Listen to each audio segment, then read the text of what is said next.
Empire of World YouTube News is today the most watched and the most credible and respected news network in India. From the path breaking, The World This Week, nominated as one of India's upcoming best, you are watching Empire of World. बड़ी राजनीतिक टकराव की खबर। नमस्कार, मैं दिखा रहा हूं खबर बेतिया से और आप देख रहे हैं OW न्यूज। बिहार की राजनीति का बड़ा विश्लेषण। भारतीय कम्युनिस्ट पार्टी भाकपा के जिला सचिव ओम प्रकाश क्रांति ने जन स्वराज पार्टी और इसके संस्थापक प्रशांत किशोर पर किया बड़ा हमला। ओम प्रकाश क्रांति ने प्रशांत किशोर को खुलकर वोट कटवा करार दिया और आरोप लगाया कि उनकी पार्टी जन स्वराज दरअसल भारतीय जनता पार्टी की बी टीम की तरह काम कर रही है। उनका कहना है कि प्रशांत किशोर का असली उद्देश्य महागठबंधन के वोट काटकर भाजपा को फायदा पहुंचाना है। सीधे शब्दों में बोले ओम प्रकाश क्रांति। 29 जून को जन स्वराज द्वारा आयोजित आम सभा में स्कूली बच्चों को जबरन लाया गया, जो पूरी तरह से निंदनीय और लोकतंत्र के खिलाफ है।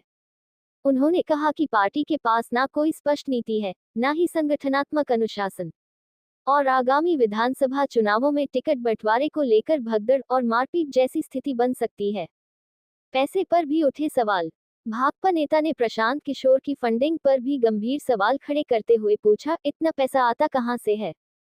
अगर वही पैसा आम सभाओं पर खर्च करने की बजाय शिक्षा, स्वास्थ्य और बेरोजगारी जैसे वास्तविक मुद्दों पर लगाया जाए तो समाज को ज्यादा फायदा होगा, उन्होंने कहा। तो क्या वाकई जन स्वराज भाजपा की बी टीम है? क्या ये आरोप सिर्फ राजनीतिक बयानबाजी है या इसके पीछे कोई सच्चाई है? क्या आने वाले विधानसभा चुनावों में जन स्वराज बनेगी समीकरणों को बिगाड़ने वाली ताकत? इन सभी सवालों के जवाब आने वाला समय देगा। लेकिन एक बात तय है, बिहार की सियासत अब और भी गर्म होती जा रही है। बने रहिए हमारे साथ, हम लाते रहेंगे हर राजनीतिक हलचल की सटीक और निष्पक्ष खबर।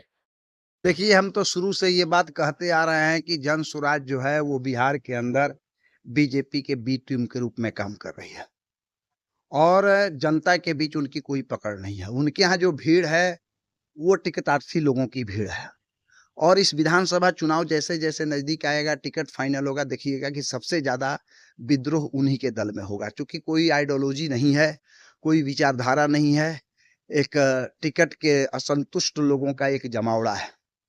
दूसरी बात मैं ये कहना चाहूँगा कि ये धन का खेल हो रहा है। अभी जो उनका कार्यक्रम हुआ 110 बसें बुक की गई थी इस जिला के अंतर्गत।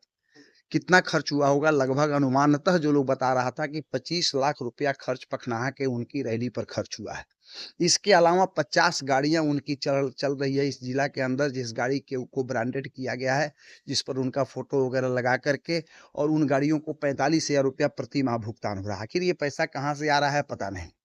दूसरी बात ये मैं कहना चाहूँगा कि प्रशांत किशोर जी शिक्षा की बात करते हैं और उस दिन की रैली में हम लोगों ने देखा कि रविवार का दिन है, स्कूल बंद है, सरकारी विद्यालय बंद है, निजी विद्यालय बंद है, फिर भी सरकारी विद्यालय के बच्चों को ड्रेस में बुलाया गया था, दूसरे विद्यालय के बच्चों को ड्रेस में बुलाया गया था, जिनके गला में स्कूल का आई कार्ड लटक रहा है। तो ये समझ में नहीं आ रहा है कि वो किस तरह की राजनीति कर रहे हैं। आम जनता की भीड़ तो बहुत नहीं थी, लेकिन इन बच्चों को बुला कर के भीड़ को दिखाया गया और फिर टिकटार्थियों की भीड़ थी, या फिर जिनको महँगा थाली, वहाँ खाना-पीना का सब कुछ व्यवस्था था, जो मुझे हम लोगों को जानकारी मिली, वो महँगी थाली भी थी। तो ये पैसा खर्च करके, यदि इतना पैसा प्रशांत किशोर जी को बहुत जनता से प्यार है, बहुत बिहार के अंदर बदलाव करना चाहते हैं, तो हम समझते हैं कि एक पखनाहा की रैली पर उनका जो खर्च हुआ है, उतना खर्च कर देते यदि, तो निश्चित रूप से एक बढ़िया शिक्षण संस्थान पश्चिम चंपारण में स्थापित हो जाएगा।